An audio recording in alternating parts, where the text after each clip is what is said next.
Halo guys, balik lagi nih sama Mimin Solusi Pintar. Di kehidupan sehari-hari kita ini mungkin sebagian orang ada yang bergantung terhadap transportasi, terutama yaitu ojek maupun ojek online. Bahkan hanya untuk sekadar memesan makanan pun melalui aplikasi ojek online. Oke, kali ini Mimin akan membahas tentang salah satu startup di Indonesia yaitu Gojek dan juga seorang pendirinya. Dari berbagai sumber yang didapat, Nadiem Makarim pendiri Gojek lahir di Singapura, tanggal 4 Juli tahun 1984. Ia memiliki ayah bernama Nono Anwar Makarim yang berasal dari Pekalongan yang berprofesi sebagai pengacara dan ibu bernama Atika Al-Gadri dari Pasuruan yang bekerja di bidang non-profit. Nadiem Makarim memiliki dua saudara perempuan. Istri Nadiem Makarim bernama Franka Franklin, mereka menikah pada tahun 2014 yang lalu. Dari pernikahannya ini, Nadiem Makarim mempunyai anak bernama Solara Franklin Makarim. Diketahui bahwa Nadiem Makarim mulai bersekolah SD di Jakarta. Kemudian ia lulus SMA di Singapura. Dari Singapura ia kemudian melanjutkan pendidikannya di jurusan International Relations di Brown University, Amerika Serikat. Lulusan Harvard University. Dan selama setahun Nadiem Makarim mengikuti program Foreign Exchange di London School of Economics. Ia juga melanjutkan studinya di Harvard Business School, Harvard University dan lulus dengan menyandang gelar MBA, Master Business of Administration.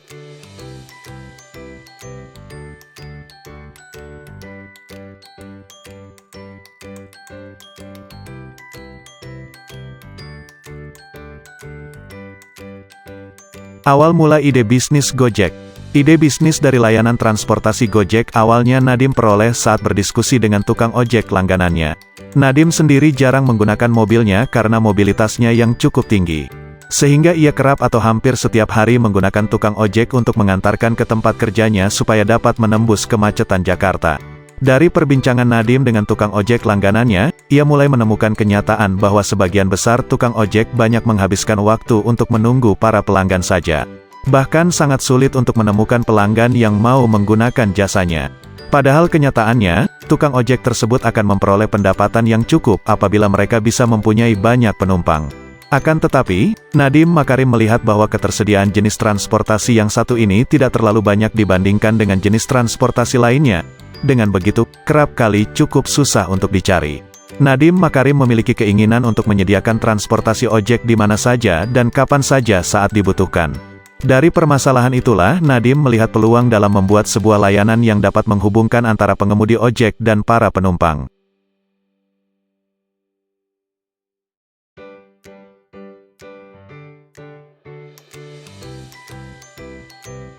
Sejarah berdirinya Gojek Indonesia.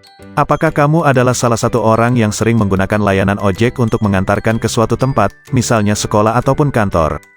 Layanan transportasi memiliki peranan yang cukup penting dalam kehidupan kita sehari-hari. Tanpa adanya layanan transportasi, kita tidak mungkin bisa dengan mudah berpindah dari satu tempat ke tempat lain. Seperti halnya contoh ini, bayangkan saja bila kamu harus jalan kaki dari rumah ke kantor ataupun tempat kerja lain yang jauh. Cara bepergian seperti itu pastinya akan cukup merepotkan dan juga melelahkan. Di sisi lain, tak semua orang juga memiliki kendaraan pribadi ataupun bisa mengendarai kendaraannya sendiri. Khususnya di kota besar dan padat seperti halnya Jakarta, di mana tingkat kemacetannya sangat tinggi karena banyaknya kendaraan pribadi yang berlalu lalang di jalan raya. Faktor kemacetan tersebut yang menjadikan sebagian besar orang tidak mau mempunyai kendaraan pribadi. Sebab, mereka menganggap bahwa kendaraan mereka ikut berkontribusi dalam membuat kondisi kemacetan Jakarta semakin parah. Semua faktor yang sudah disebutkan tadi menjadikan banyak orang akhirnya memilih untuk menggunakan transportasi ojek online ataupun transportasi umum lainnya. Layanan transportasi ojek online Gojek dianggap oleh sebagian besar orang sebagai salah satu jawaban dan solusi yang cukup pas, mudah, cepat, dan juga praktis untuk memenuhi kebutuhan jasa transportasi antar kota. Aplikasi Gojek diluncurkan ke masyarakat secara umum di Indonesia pertama kali di tahun 2010, tepatnya di wilayah DKI Jakarta. Sampai hari ini, aplikasi Gojek Indonesia sudah diunduh dan digunakan oleh pengguna hingga lebih dari 50 juta kali. Aplikasi Gojek juga telah beroperasi di bidang transportasi online di berbagai kota yang ada di wilayah Indonesia. Bahkan, Gojek juga telah berekspansi sampai ke negara-negara yang ada di wilayah Asia Tenggara, seperti Singapura, Vietnam, dan Thailand. Di negara-negara tersebut, aplikasi Gojek Indonesia juga telah sukses bersaing dengan jasa transportasi yang sudah lebih dulu berkembang, misalnya Grab dan Uber.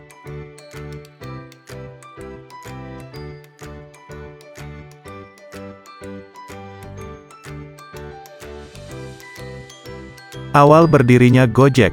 Di tahun 2011, Nadiem Makarim resmi mendirikan perusahaan Gojek yang kemudian menjabat sebagai salah satu CEO atau pendiri Gojek. Awal berdirinya perusahaan Gojek, Nadiem hanya mempunyai 20 driver ojek saja. Sementara sistem yang disediakan masih berupa telepon call center. Oleh sebab itu, untuk pelanggan yang ingin menggunakan driver ojek tersebut, mereka harus langsung menghubungi call center yang sudah disediakan. Saat itu, jumlah karyawan yang ia miliki masih terbatas, drivernya pun juga masih sedikit. Namun keyakinan yang dimiliki pendiri Gojek terhadap perusahaannya itu sangat besar. Hingga akhirnya hal itu telah membuat Gojek dapat bertahan sampai berkembang sangat pesat beberapa tahun selanjutnya.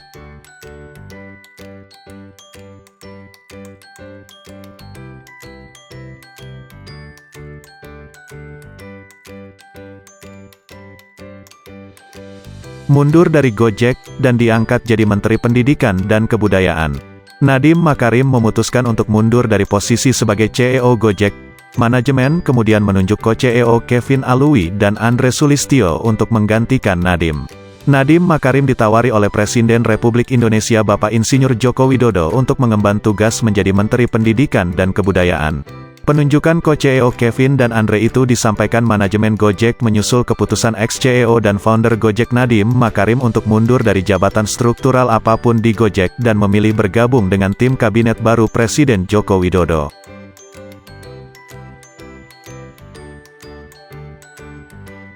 Kevin Alui, pendiri Gojek yang berperan aktif kembangkan bisnis rintisan. Nama Kevin Alui memang tidak sepopuler pendiri Gojek Nadiem Makarim. Namun pada kenyataannya, sosok pria tersebut memiliki andil besar dalam kemajuan Gojek. Kevin Alui lahir di Jakarta pada tanggal 1 September tahun 1986. Ia adalah salah satu pendiri Gojek selain Nadiem Makarim. Setelah Nadiem Makarim pamit dari Gojek, perlahan nama Kevin terdengar dan semakin diperhitungkan saat ia mengambil peran yang sebelumnya diemban oleh Nadiem. Setelah Nadiem Makarim diangkat sebagai Menteri Pendidikan dan Kebudayaan, Kemendikbud, Kevin mulai diberi kekuasaan untuk menjadi co-CEO menggantikan Nadiem Makarim. Kevin menjadi salah satu orang yang turut memberikan andil besar dan juga warna yang berbeda di dalam industri telekomunikasi, khususnya untuk bisnis startup. Dari bisnis yang kaya akan ide dan inovasi itulah yang bisa memberi solusi bagi setiap permasalahan yang dihadapi oleh konsumen.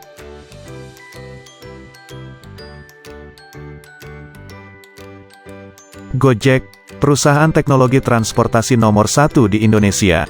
Segala inovasi ia lakukan sehingga bisnisnya kemudian banyak diliput oleh media sebagai perusahaan yang merevolusi transportasi ojek. Berkat kerja keras Nadiem Makarim pendiri Gojek dan para karyawan serta drivernya, kini Gojek merupakan salah satu perusahaan teknologi jasa transportasi nomor 1 di Indonesia. Perusahaan Gojek kini melayani lebih dari 50 kota di Indonesia dan memiliki lebih dari 300.000 driver yang tersebar di Indonesia.